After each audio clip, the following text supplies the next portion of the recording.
اس تاریخی موقع پہ جہاں پاکستان پیپلز پارٹی بے نظیر انکم سپورٹ پروگرام کے بعد، بے نظیر مزدور کارڈ کے بعد، اب بے نظیر کسان کارڈ، بے نظیر ہاری کارڈ کا افتتاح کرنا جا رہے ہیں۔ پاکستان پیپلز پارٹی نہ صرف ایک عوامی جماعت ہے، مگر ہم اس ملک کے پسماندہ طبقہ کا نمائندگی کرتا ہے۔ یہی وجہ ہے کہ جب ہم نے بے نظیر انکم سپورٹ پروگرام کو متعارف کروایا تو ہمیں اس ملک کے غریب ترین عورتوں کو مالی مدد پہنچانا تھا، اور آپ نے دیکھا کہ کس طریقے سے ہمارا وہ انیشیٹو نہ صرف پاکستان میں ایک ایسا مثال بن گیا ہے، مگر دنیا بھر میں انٹرنیشنل انسٹیٹیوشنز بھی مانتے ہیں، باقی ممالک بھی مانتے ہیں کہ غربت کا مقابلہ کرنے کے لیے بے نظیر انکم سپورٹ پروگرام انٹرنیشنلی ایک گولڈ سٹینڈرڈ ہے۔ اور وہ آپ کا پاکستان پیپلز پارٹی کا بی بی کارڈ کو مختلف ممالک میں اب ان کو وہاں بھی اسی بنیاد پہ نظام شروع کر رہے ہیں۔ جیسے مصر میں انہوں نے شہید بی بی کارڈ کی کانسیپٹ کو انٹروڈیوس کروایا۔ بھارت کے حال ہی میں انتخابات ہوئے اور وہاں جو ان کے اپوزیشن جماعتیں تھے، ان کے منشور میں آپ ہی کی بے نظیر انکم سپورٹ پروگرام کی طرح بھارت کے عورتوں کو مالی مدد پہنچانے کے منصوبہ موجود تھا۔ خیر وہ جماعت جیتا نہیں، لیکن آپ کا جو منصوبہ ہے، آپ کا جو منشور ہے، وہ نہ صرف پاکستان کے عوام کو فائدہ پہنچا رہے ہیں، مگر اب دنیا میں ایک مثال بن چکا ہے۔ اور ہم ہمیشہ نہ صرف انقلابی کام کرتے ہیں، مگر غریبوں کے لیے یہ انقلابی کام کرتے ہیں۔ شروع ہم ہوئے تھے قائد عوام شہید ذوالفقار علی بھٹو کے زمانوں میں،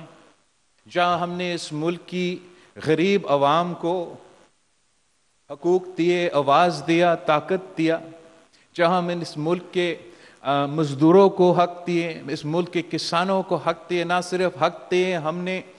ہم نے اس ملک کے غریب ہاری کو، غریب کسان کو زمین کا مالک بنایا۔ یہ آپ کا قائد عوام شہید ذوالفقار علی بھٹو کے زمانے میں جو آپ نے اس ملک کے چھوٹے کسانوں کے لیے جو انقلاب لے کر آئے تھے۔ شہید محترمہ بے نظیر بھٹو کے وقت جب شہید بی بی وزیر اعظم ہوتی تھی تو اس ملک کے ہر ایک ہاری، ہر ایک کسان، چھوٹے کسان کو یہ معلوم تھا کہ شہید بی بی وزیر اعظم بیٹھی ہے تو ایسی ہی ہے کہ ہاری خود اس ملک کی وزیر اعظم کا عہدہ سنبھال رہے ہیں۔ میں آپ کو بے پناہ ایگزامپلز دے سکتا ہوں چاہے شہید محترمہ بے نظیر بھٹو نے، چاہے وہ IMF ہو، چاہے وہ ملک کے معاشی ماہرین ہو یا سو کالڈ ماہرین ہو، ان سب کو منع کر کے پاکستان کی پوری معیشت کو ایسے چلاتی تھی کہ سب سے پہلے فائدہ اگر میرے ہاری کو جائے گی، اگر سب سے پہلے فائدہ اس ملک کے کسان کو جائے گا تو آخر اس ملک کی پورا کا پورا معیشت کو وہ فائدہ پہنچے گا۔ ایک تاریخی اگزامپل وہ یہ ہے کہ شہید محترمہ بے نظیر بھٹو کے زمانوں میں ہمارے ہاں جو آلو کا کاشت تھا اس میں ایک بمپر کراپ موجود تھا، اور جس طریقے سے حکومت کے پالیسیز نے حال ہی میں ہمارا ویٹ کا کراپ کو نقصان پہنچایا، دوسرے معیشت کے ذرائع معیشت کے شعبے میں نقصان پہنچا گیا، تو ان زمانوں میں اسی طریقے سے ہمارا غریب کسانوں کا، ہاریوں کا معاشی قتل کا خطرہ تھا کہ یہ جو انہوں نے آلو کاشت کیے تھے وہ اب بیچ نہیں سکتے تھے، اس کا وہ قیمت نہیں مل رہا تھا۔ تو شہید محترمہ بے نظیر بھٹو نے فیصلہ کیا کیا؟ تب بھی IMF ہوتا تھا، تب بھی پاکستان میں معاشی بحران تھا، تب بھی کسی نہ کسی بہانے ہمیں کہا جا رہا تھا کہ ہمارے پاکستان ایک نازک دور سے گزرا، کسی نہ کسی بہانے ہمیں کہا جا رہا تھا کہ ہمارے پاکستان ایک نازک دور سے گزر رہا ہے، مگر شہید محترمہ بینظیر بھٹو نے یہ فیصلہ کیا کہ یہ سارے جو ماہرین ہیں بین الاقوامی یا اسلام آباد میں اور ادھر کراچی میں بیٹھے ہوئے، ان سے زیادہ میں جانتی ہوں، میں اس ملک کی منتخب وزیر اعظم ہوں، میں اس ملک کی عوام کا نمائندگی کر، اور شہید بی بی نے یہ دلیر فیصلہ لیا کہ حکومت وہ آلو کا جو فصل تھا وہ حکومت خریدے گی۔ پورا اسلام آباد میں بیٹھے ہوئے بابو جو ہے وہ چیخ اٹھے، یہ بی بی اب کیسے کرے گی، پیسے نہیں ہیں، ہم خریدیں گے تو کریں گے کیا ان کے ساتھ؟ تو شہید محترمہ بینظیر بھٹو نے کہا کہ مجھے کوئی پرواہ نہیں، آپ یہ تمام آلو خرید کے سمندر کے مچھلیوں کو کھلا دے، مگر میرا ملک کا کسان، میرا ملک کا ہاری بھوکا نہیں سوئیں گے۔ جب صدر زرداری نے اس ملک کی صدارت پہلی دفعہ سنبھالا تو جو نقصان پہنچایا گیا تھا پاکستان کی معیشت کو اپنی جگہ، خاص طور پہ پاکستان کی زرعی معیشت کو، جو ہمارا معیشت کی بیک بون ہے، وہ پوری دنیا کے سامنے تھا۔ پاکستان جو اپنے آپ کو ایک زرعی ملک کہلاتا تھا، صدر زرداری کا اس ملک کا صدر بننے سے پہلے گندم باہر سے منگواتا تھا، چاول باہر سے منگواتے تھے، چینی باہر سے منگواتے تھے۔ آپ کا پاکستان کا عوام کا ٹیکس کا روپیہ کا پیسہ ڈالر میں کنورٹ کر کے باہر یوکرین کے کسانوں کو، روس کے کسانوں کو، یورپ کے کسانوں کو، امریکہ کو کسانوں کو دلوا کے ہم اپنا سامان خرید رہے تھے۔ پاکستان کا کسان، پاکستان کا ہاری، پاکستان کا زرعی شعبہ بالکل ہی تباہ اور برباد ہوا۔ تو صدر زرداری نے کیا کیا؟ صدر زرداری نے یہ فیصلہ کیا کہ وہی پیسہ، وہی روپیہ جو میں ڈالر میں کنورٹ کر کے جا کے کسی یوکرین کا کسان کے جیب میں دلوا کے ان کا مہنگا فصل یہاں منگوا کے، ان کا گندم جو ہم کھا بھی نہیں سکتے وہ منگوا کے،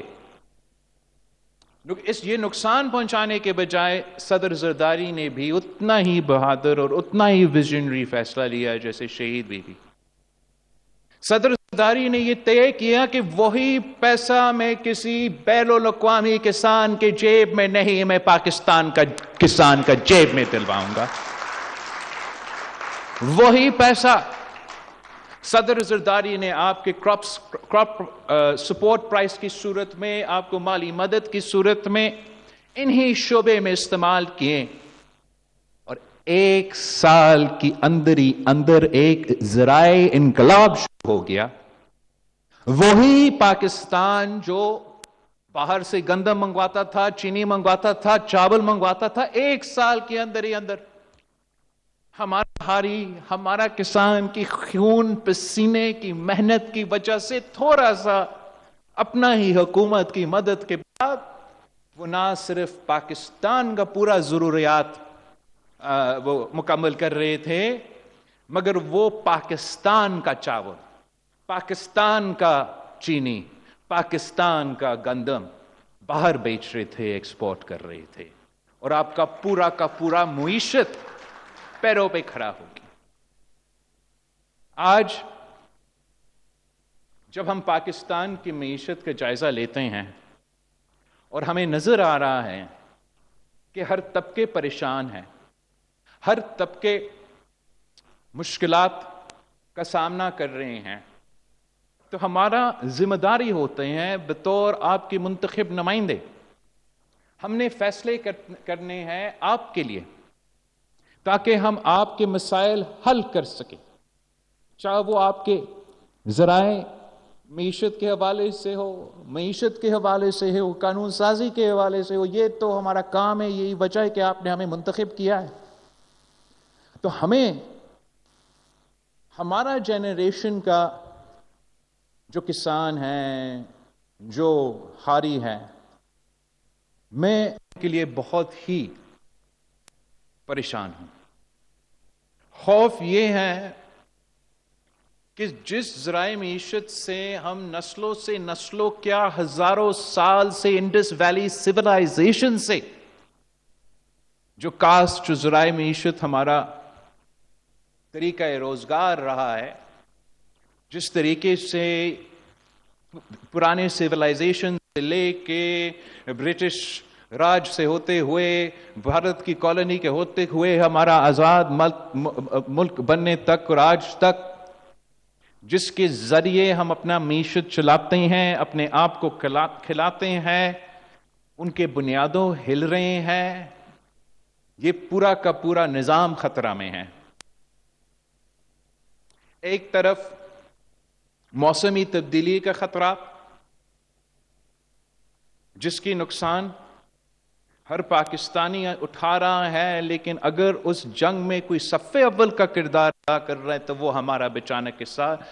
کسان، بیچارہ ہاری۔ آپ عام طور پہ لوگ سمجھتے ہیں کہ ہم صرف سیلاب سے ڈرتے ہیں، ہم ہر سیزن پریشان ہو جاتے ہیں کہ کیا زیادہ گرمی نہیں ہوگا، یا کیا زیادہ بارش نہیں ہوگا، کیا کم پانی ہوگی یا زیادہ پانی ہوگی۔ یہ باقاعدہ یہ سوال ہم ہر 10 سال بعد نہیں پوچھتے، صرف جب سیلاب آتے ہیں، ہم ہر فصل کے لیے یہ پریشانی رہتی، اور یہ ایک حقیقت بن گیا ہے موسمی تبدیلی کی وجہ سے۔ اس کے ساتھ ساتھ ایک بہت بڑا سازش چل رہا ہے اس ملک میں، مافیاز کی طرف سے، بڑے بڑے جو کاروباری طبقے ہیں ان کی طرف سے، بڑے بڑے صنعت کاروں کی طرف سے، بڑے بڑے مل مالکان کی طرف سے،